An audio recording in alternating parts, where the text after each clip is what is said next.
You ready? Happy DMF Day, happy Disciples Mission Fund Day, Christian Church in the United States and Canada. Welcome, thank you so much for joining us.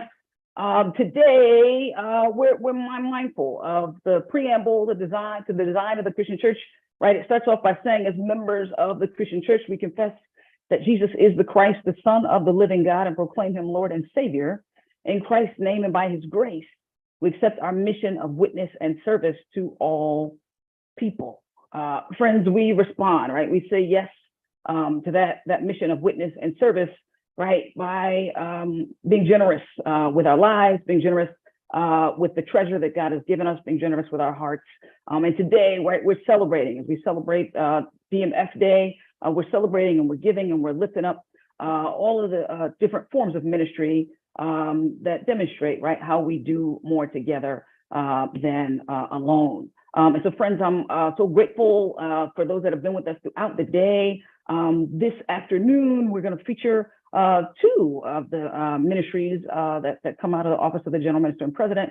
But before we get to that, here's an explainer video about Disciples Mission Fund.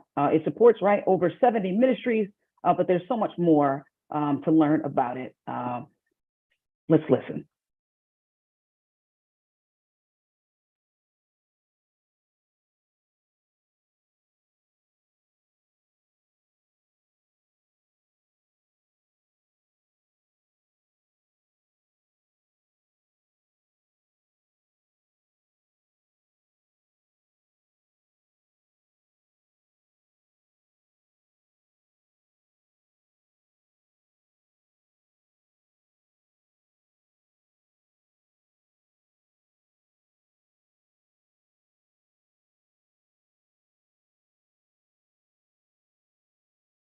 I think we may be having some technical difficulty, but we are present, and so we're going to move forward, and we may come back to our video in just a bit. You certainly, though, can view it at your leisure at any point on the Disciples Mission Fund website. It's really well done, and I'll give you some more insight. And you can share it also even with your church community. Friends, I'm so thrilled and excited. Two of my colleagues in the Office of the General Minister and President are here. Today, we are joined by the Reverend Lee Hall Moses. She is the director of the Proclamation Project, and she's going to come and talk to us about that and the ways that our mission fund is making a difference across the life of the church and in her work. Welcome, Reverend Lee Hall Moses. Hi, Yvonne. Reverend Gilmore, it's so good to be with you. Thanks for the invitation to talk about this. Awesome. We're so glad you're here. So what is the Proclamation Project? For those that maybe don't know anything about this new initiative, tell us about it. How did it come about? What is it? Right. So the Proclamation Project is a new initiative of the Office of General Minister and President. It's part of the Lilly Endowment's Compelling Preaching Initiative, which is an effort to explore what kinds of preaching is needed right now in Christian communities across a variety of churches. So this is a conversation that's happening beyond disciples as well. But then thinking about, sort of, again, what kind of preaching is needed? How can we help preachers do it well? And so for us, it's an initiative of our office to support preachers in what we know is sometimes a really lonely gig. It's a really demanding job to stand up in the pulpit every week and find something new to say to the people of God. And so this project gives us an opportunity to help us make that very difficult task a little bit easier. There's 4 focus areas of our project. We plan to do some events, both online and in person. We're producing resources that preachers can use in their own preaching in their congregations. We'll be putting together some cohort groups where preachers can talk to each other and work on their preaching, organized around themes that preachers might want to dig into a little bit deeper, and then some support for bivocational preachers as well. Not all of that's going to happen all at once. This is a 5-year program, and so some of it will roll out in the next year or so. And of course, we hope it will continue well beyond that as well. Absolutely. This all sounds really, really exciting, but I wonder why focus on preaching, right? Why is it important that the church think about preaching in 2023? Yeah. Well, I mean, I believe, and I think most preachers believe, because this is why we do this, is that preaching can be transformative. Preaching can open up scriptures so that people can imagine a new way of life, can imagine their own lives transformed. I think good preaching can inspire communities, can change communities. And honestly, I mean, I believe that good preaching can save lives because it shares the good news. And I think we're in this moment, we talk a lot about the moment that the church is in right now, this moment when everything is sort of changing and we are finding our way ahead, and it's unsettling. But I think also that the truth is that our core understanding of who we are and who we follow, we're beloved children of God who've decided to shape our lives in the way of Jesus, that hasn't changed. And so this project gives us an opportunity to think about how we share that message, how we witness to that good news with new forms and new formats and in new ways, even as the church is changing around us. Yeah, beautiful. I love this thought of reimagining amidst all of the change. Right. So what are kind of the core hopes, objectives of the project? Yeah, I mean, so for me, one of my deep hopes is that through this project, preachers will look to the general church and see that they have the support of the wider denomination in this difficult work. We really want to equip preachers who are doing this work week in and week out, whether they're preaching every week or once a month, or less than that they have the tools and the support to really do it well. I'm also eager to help preachers in all stages of ministry.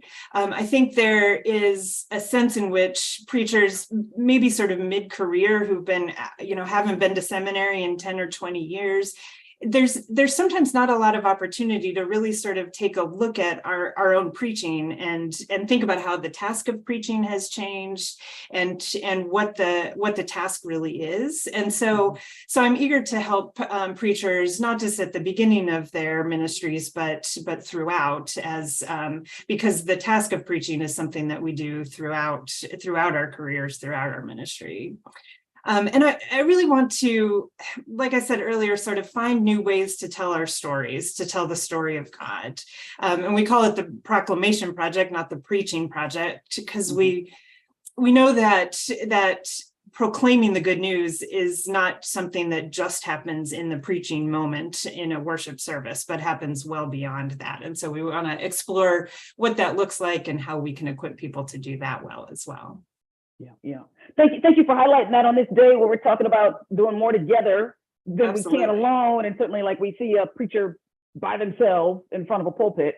But I appreciate the ways that you're lifting up that it isn't just a solitary task. Absolutely. And it shouldn't be. It shouldn't be something that preachers do alone. They do it with the congregation, with the support of the wider church. And I think that, as we've said all day, DMF is what helps us connect to each other. And so that support is what makes that happen. Yeah. Awesome. So what are some of the specific things that the project is doing right now? How can other people get engaged and involved? Yeah, absolutely. Several things coming up that I'm delighted to share about. We're putting the finishing touches right now on a preaching resource on stewardship that we've done in collaboration with the Center for Faith and Giving. And so that's going to be available next month, and that could be used for a stewardship season this fall or anytime throughout the year. We're trying to create really adaptable resources that people can use in their own contexts, because we know that each congregation does things a little differently. So that's one thing that's coming soon. We're planning an Advent preaching workshop on October 20th. Registration and more information will come out just after Labor Day. And this is for preachers who maybe already have their Advent all planned out, or maybe who are in the middle of October just starting to think about Advent. Either way, there's going to be something for them, just trying to think about how we approach those very familiar Advent texts with new eyes and with fresh ways of telling that story. And then I want to tell you about the email newsletter that we've launched a couple months ago called For the Messengers.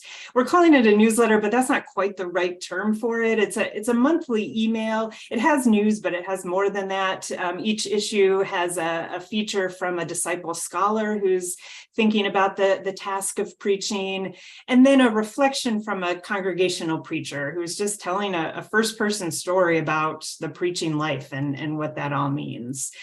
So we'll have links. I know we'll share those, but where people can find all that information is just disciples.org/preaching. And there are links to sign up for that newsletter, and also information about how to submit your own story. We really want to hear from preachers about what the preaching life feels like right now. So lots of ways to get engaged in the next few weeks. Yeah. Awesome. I love this continual learning, preachers feeding other preachers, and generating ideas, and just sharing the work together. Are there other projects, right, that the OGMP office has that are happening in the Office of General Minister and President? The Covenant Project and the Church Narrative Project are also happening alongside and connected. Can you talk a little bit about how do these three projects fit together? Sure. Yep. They absolutely go together. The Covenant Project, which is the changes to the design that were just adopted at General Assembly last month, that I think at its core is really helping us imagine new ways of being church, new ways of gathering together, new ways of making decisions together. And then the Church Narrative Project, which of course you're heading up, is helping us tell our stories so that we can move forward with a shared narrative about who we are and who God is calling us to be. And so to me, the Proclamation Project fits right in there because ultimately our calling as a church is to proclaim the good news of Jesus, to proclaim the good news that God loves the world so much and that we are all recipients of that love. So to me, these three projects really do form the core of who we are as disciples right at this moment. And it's really exciting to watch those work together and watch this all sort of take shape. Yeah. It is super exciting. Grateful for your leadership. So I want to explore. I think some of us have heard about the generosity of the Lilly Fund, Lilly Endowment, but it's also supported, right, by DMF, by Disciples Mission Fund. Can you kind of tell us a little bit more about that? Sure, absolutely. I mean, because without Disciples Mission Fund, there would be no church structure to support these kinds of projects. So we've been hearing all day about how we can do more together than we can alone. And I just think this is such a great example because this work we're doing on preaching will support preachers in local congregations, but it wouldn't be possible without the Office of General Minister and President supporting the communication efforts that we're doing, the meeting planning, the vision and the direction, the collaboration with these other projects we were just talking about. And it wouldn't also be possible without regional ministers who will help get the word out to congregational pastors and who are already doing good work in supporting those preachers in their regions, or the other general ministries who support this work or help congregations connect with one another. And so we really just are all in this together. And we couldn't do any bit of it alone. And to me, Disciples Mission Fund just really makes it possible for us to be connected to each other. It's just what makes the church happen. Yeah. Oh, amazing. Thank you for your visionary leadership of this effort. So grateful for this conversation. Folks, hopefully you heard her say, right, disciples.org/preaching, so that you can get connected and get those resources. Friends, I believe that actually, as Reverend Hall Moses was just talking about what DMF is, that I think that video is queued up now to go. So let's listen and learn a little bit more before we continue.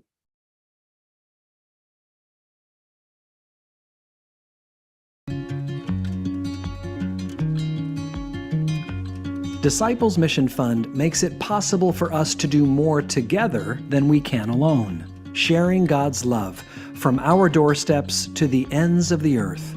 Here's how it works. Your local congregation decides how much to give. Some churches use a percentage of the offerings received, others set a fixed amount in their budget.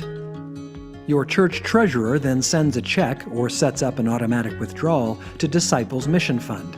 The funds are then distributed twice a month to ministries across the church and around the world.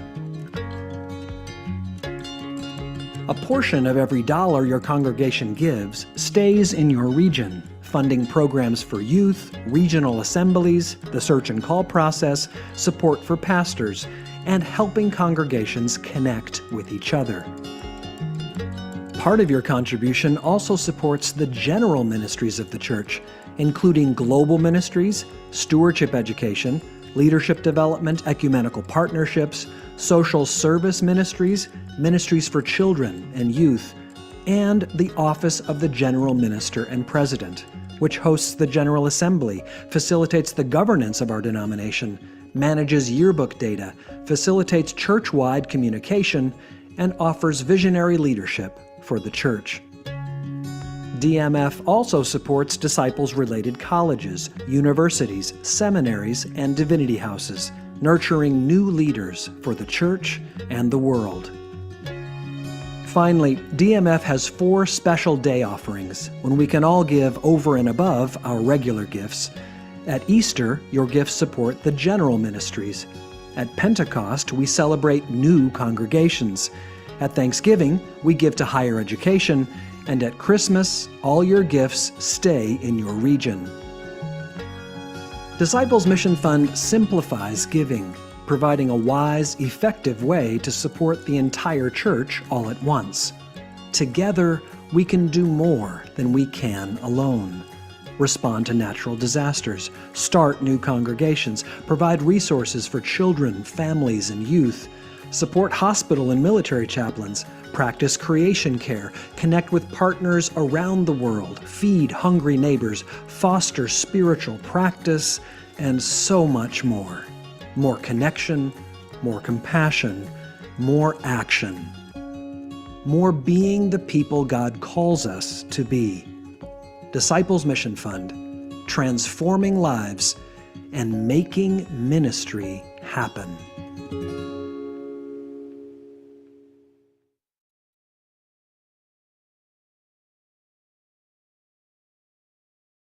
Absolutely. It's the generosity, it's the participation, it's the faith of us all, right, that enables ministry to happen. Special thanks again to the Reverend Lee Holm Moses, the rector of the Proclamation Project. If you're just a church member and you know a preacher, make sure that they know about the Proclamation Project and they get connected and in tune for the resources that are available to them. Friends, I'm excited that our Director of Communications in the Office of the General Minister and President, the Reverend Kara Gilger, is here and is going to join us and tell us about communications ministry. Welcome, Reverend Gilger. Thank you. Thank you, Reverend Gilmore. I'm so excited to be here. Yeah. We're so grateful. You make all kinds of things happen. Communications ministries, right, is one of the ministries in the OGMP. Will you tell us a bit about what that entails and how it serves the church? Sure. So communications ministry manages not just the communication for the Office of General Minister and President, it also connects our projects, some of which you all have already talked about, but we work with the wider church. And we use our reach because communications ministry manages the whole church's social media platforms, newsletters, websites. So we use all of those tools to connect the ministries across the life of the church to congregations, leaders, pastors, and chaplains so that we can all work together. That's kind of the theme for today, to glorify God and to reach people and to have an impact in our communities. So practically speaking, that looks like managing and producing and distributing 5 uniquely targeted email newsletters. We manage 5 social media platforms in all of the ever-evolving terrain that is social media right now. And we produce video series to help educate the church. Video series like Imagine With Me and Love is an Action Word. We support the websites that disciples.org and Disciples Mission Fund. We support special offerings. We help the various ministries create and distribute those resources so that we can be the church together. Communications ministry markets events. like the General Assembly is the most recent event probably that the whole church has at the forefront of its mind. Communications ministry does the marketing for that event. We make sure the space has clear and hospitable signage so that people feel welcome and they feel God's welcoming presence. And we make sure that the business documents are available digitally and in print. And probably the most well-received and noticeable thing communications ministry did was the app for General Assembly. We wanted to make sure that that was a tool that we could use to communicate clearly across the event, for participants to be able to connect with the experience itself. So that's kind of a broad overview of what fits in communications ministries. We work with a lot of partners to make sure, but we can talk about that here in a minute. Absolutely. It is clear there is just a multitude of partners that it serves. Can you talk a little bit specifically about, right, how does it create impact for pastors, for leaders, for congregations? Yes. So communications ministry works to serve congregations, pastors, chaplains, and leaders across the life of the church through excellence in communications. That looks like being a good ministry partner and doing more together than we can alone. What that looks like is using our channels and our networks to make sure that if the National Benevolent Association has a grant available, that we use everything in our toolbox to get that connected to the people that need grant funding. Their new church ministry, they're launching new initiatives. We want to make sure the whole church knows about that so that they can be a part of it. We use all of our communication channels available to try to connect the whole church so that our pastors, whether they are serving in major hubs in near a disciples church or seminary, know what's going on, but also our pastors that are in rural settings or are in smaller regions, they also have a sense of connection to the life of the church and know that these resources that are being created for them. And that includes, Lee was just on talking about the Proclamation Project, but our role is to sort of be that hub of that spinning wheel with all the different pieces of ministry and making sure those get out to everyone. Yeah. Amazing. So you also mentioned supporting projects in the OGMP. Can you say a little bit more about that? Yeah. So we've mentioned the Proclamation Project. We have the Church Narrative Project, which is a very close, I call it a sister project. And then we have what was most commonly known as the Covenant Project that eventually evolved into GA 2343. And so communications ministry supports those projects. If you attended a town hall for the Covenant Project, communications ministry set up all those town halls, promoted them, made sure you had a place to log on to, made sure you had links to all the resources that you needed. We have Love as an Action Word that launched in August out of the Office of General Minister and President in collaboration with Disciples Women and National Benevolent Association, 2 DMF partners. And so the 3 of us of the DMF partners are working to promote that event, and communications ministry supports those by making sure a lot of the nuts and bolts of promoting those events and making sure they go smooth kind of work. And we do that in collaboration with the rest of the Office of General Minister and President staff, right? Because we don't do ministry alone. And each of those kind of projects at their heart is about connecting the church. Yeah. Awesome. Grateful for the connectional capacity, but also just for the hard work of communication when we get so many messages from so many places, right? Particularly in this day and age. Grateful for that focused attention on communication as a lifeblood of the whole church. Can you finally maybe tell us a little bit, how does being a part of Disciples Mission Fund strengthen communications ministry? Sure, yes. The whole vision of Disciples Mission Fund is that we can do more together than we can alone. And communications ministry being a part of DMF and being connected to the other DMF ministries keeps this work grounded in the why. We're here for the whole church. And so we're at our best as a ministry when we're collaborative across ministries, when we are thinking and asking, how do we serve congregations and pastors and chaplains and leaders? And that can be a challenge sometimes, right? I was a congregational pastor for 16 years. And when I talk to my colleagues, we know the challenges that while technology has become more and more of a tool, people's expectations have increased. And so we can't figure this out or do this alone. We have to work collaboratively in terms of sharing tools and sharing resources. And it's an honor to get to do this work and cultivate this sort of connective tissue across the life of the church that makes the church stronger. Yeah. Awesome.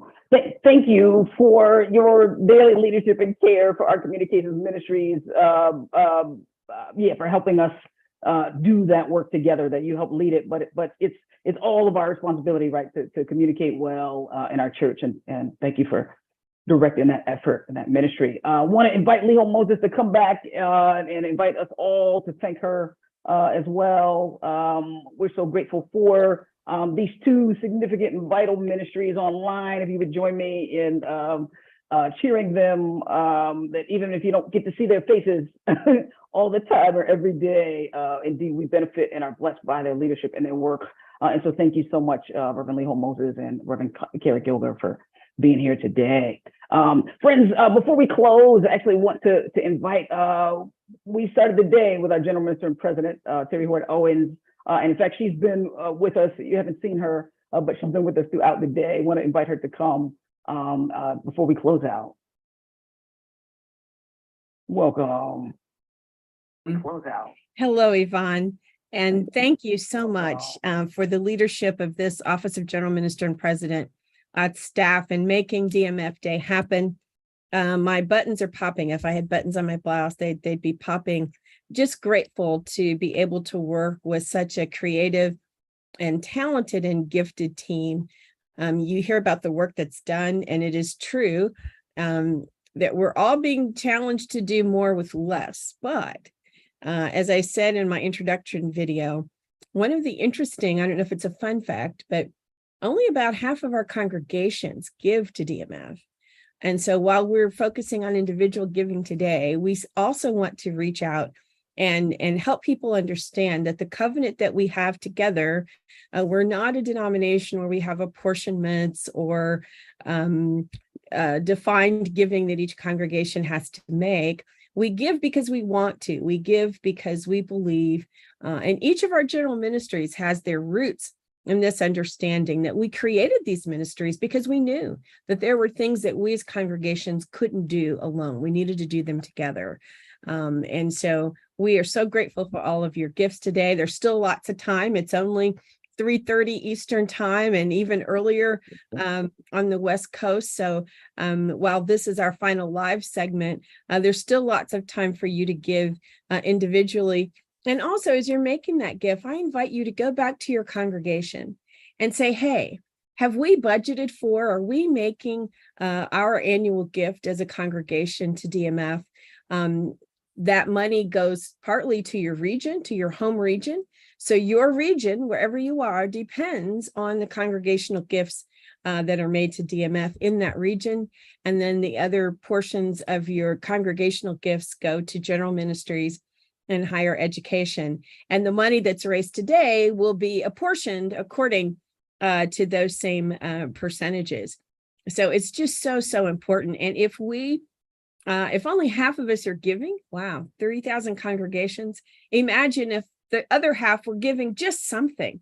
We're talking a few $100s, maybe not even $1,000 to begin with.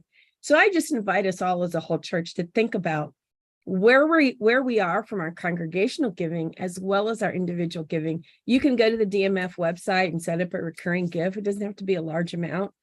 But whatever you do, remember that we're doing this because, as Kara said earlier, we don't do ministry alone. And it's that covenant of love that binds us to God and to one another that is so profoundly stated in the preamble to our design. So I just want to thank everybody, the folks from NBA who were on earlier, our new moderator, Clyde Hunt, and Crystal Williams, regional minister in Tennessee, talking not only about what we can anticipate in Memphis in 2025, but really lifting up the relationship between the regions and the ministry that we do, as well as what General Assembly involves. The OGMP does that work on behalf of the whole church, and we need resources to be able to do that work on behalf of the whole church. Kara Gilger does communications on behalf of the whole church and works to coordinate across partners.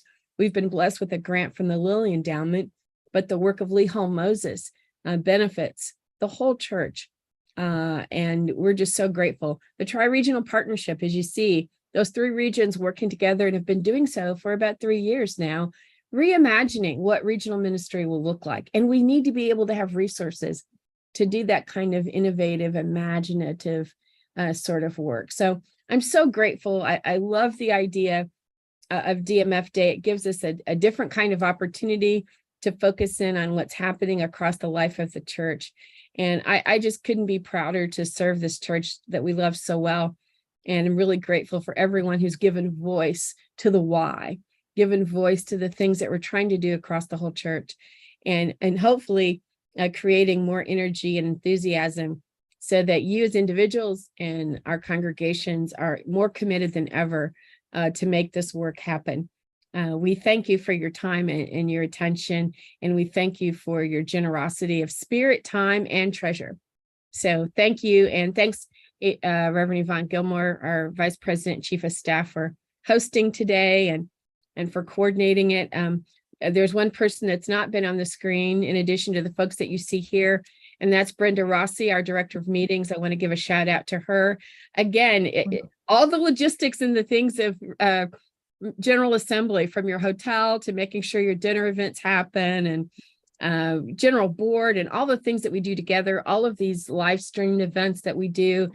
We actually do have someone who focuses on the logistics behind how we gather. And so she's often behind the scenes, but we want to say thank you as well to Brenda Rossi, who is certainly a valued member of our team here. And Shannon Pope, my executive assistant, Connie Kelly, our administrative coordinator, and the inimitable John Goebel, our chief financial officer. So much that happens in the OGMP, supporting the financial recording and accounting for 21 of our 31 regions, doing that work on behalf of the whole church. So yeah. Thank you again, and thanks for giving me a chance to have a few final words, Yvonne.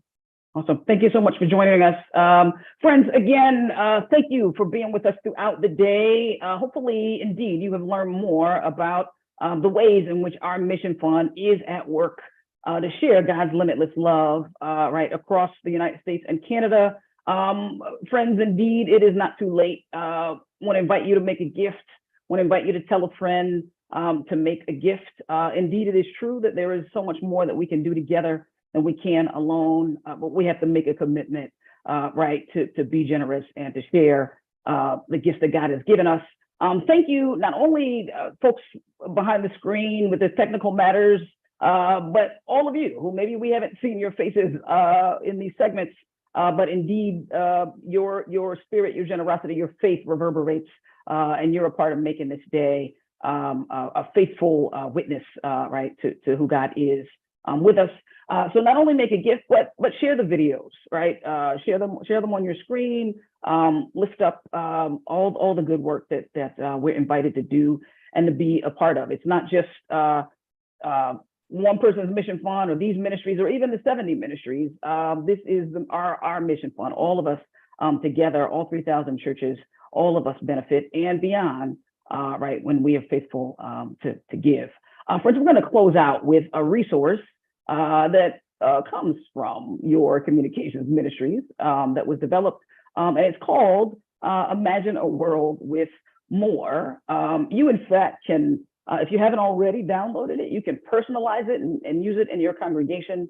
But we do want to close out and say happy DMF Day. Thank you in advance for the giving that you're going to do tonight and tomorrow. Indeed, go back, encourage a friend, encourage your congregation to give generously. to enable us, indeed, not only to imagine, but to build a world, right, where we can share that grace and that love in concrete, amazing ways, because we have chosen to do this work together and to give together. God bless you. Thank you so much.